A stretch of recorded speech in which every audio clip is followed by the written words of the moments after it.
This is QD Clinic. Hi, I'm Jack Cush with Room Now. Room Now is brought to you by Room Now Live, where we give you the data, the updates, the insights that you can integrate into your practice. Today's case is what to do with the nonsteroidal. 79-year-old woman who has long-standing rheumatoid arthritis, osteopenia. She's taking low-dose methotrexate, 10 milligrams a week, folic acid. She's on a diuretic, potassium, what else? Calcium.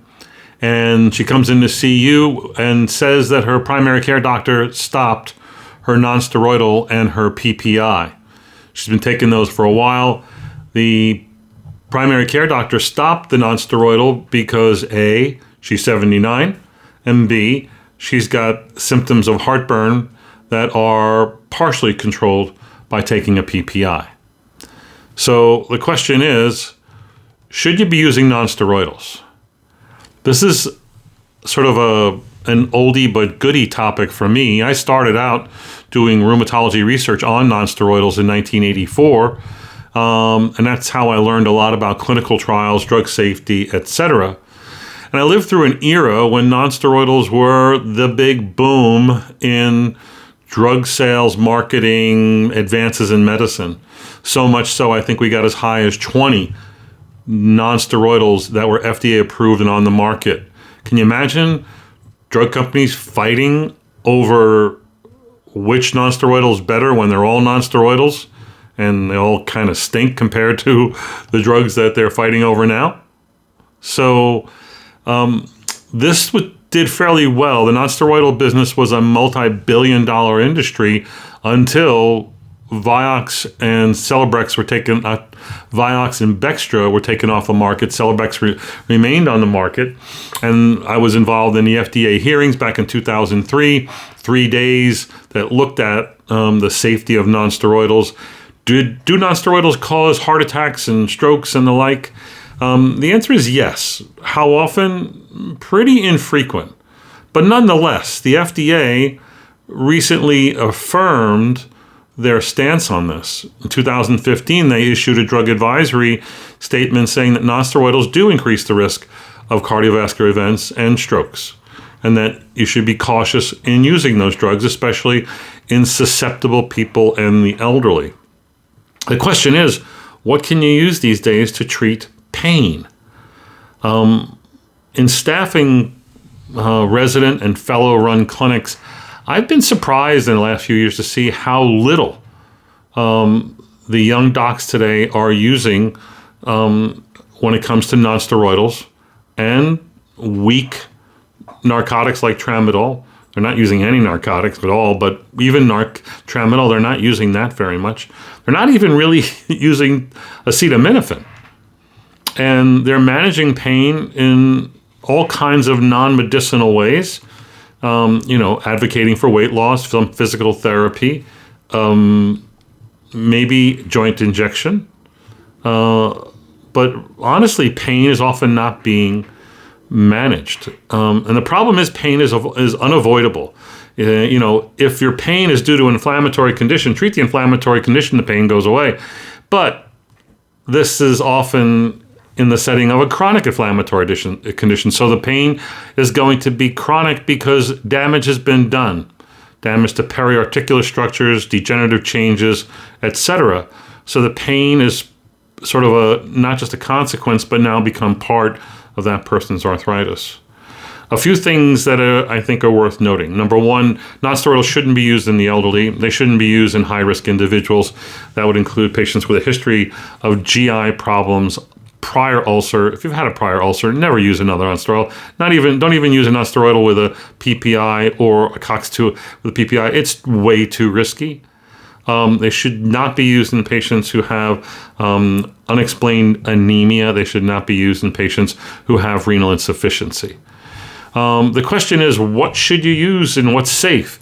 I was surprised in my review of this recently to see that actually opioids are way more toxic than are nonsteroidals, which are way more toxic than is acetaminophen. It's all not good, is it? So when you look at mortality statistics with nonsteroidal use and tramadol use, tramadol and codeine are equal. tramadol and codeine are 80 to 100% higher rates of mortality. This is all-cause mortality, not just cardiovascular mortality. And what are we talking about? We're talking about event rates with tramadol of like 36 per 1,000 patient years versus 19 or 11 with a nonsteroidal. And so when you're comparing, again, death rates, that opioids are generally higher. The overall number that's often quoted for nonsteroidals, old data, I don't know if you've ever seen this data, but, nonsteroidals are associated with 115,000 deaths a year. And that's data that came about in the late 90s. We lived through those. That data was felt to be skewed and an overestimation. It was based on Aramis data, which was a small data set and then was extrapolated. So the idea that nonsteroidals cause over 100,000 deaths a year is wrong. You do know that opioids in the last 10 years were one of the main drivers for the death rates going down in the U.S. population in the last 5 years.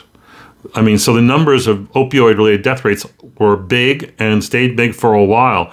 Only recently have they started to trend down, and only recently have they been replaced by an increased death rate from COVID. So what you do need to know is that the estimated number of deaths, in the United States from nonsteroidals is 40 to 48 per 1,000 patient years, and almost double that, 72 per 1,000 patient years for opioids. COX inhibitors are not nearly as high as non-selective nonsteroidals. When you look at the cost efficacy, tramadol and celecoxib may be more expensive, but they add little to the picture and probably shouldn't be advocated for unless you're in select situations like the patient should be on nonsteroidal and has GI risks and you want the COX-2 selectivity. What about the renal effects? When you look at tramadol and or nonsteroidals being used in patients with CKD, tramadol will do more damage overall when it comes to adverse events and even death than would sporadic use of a nonsteroidal. What about post-hospitalization?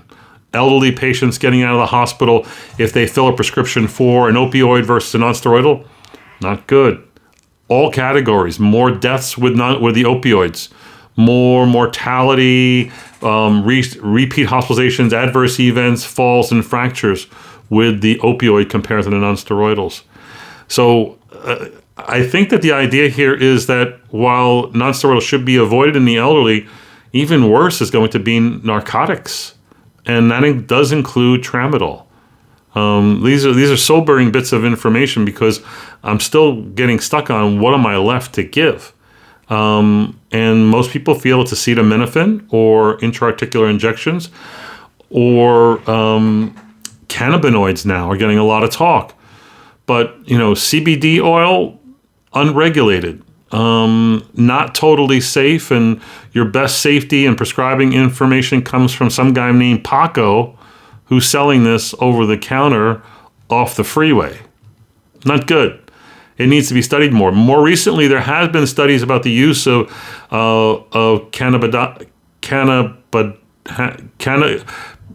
weed and THC, showing that there are fairly surprising toxicity and adverse events rates associated with that.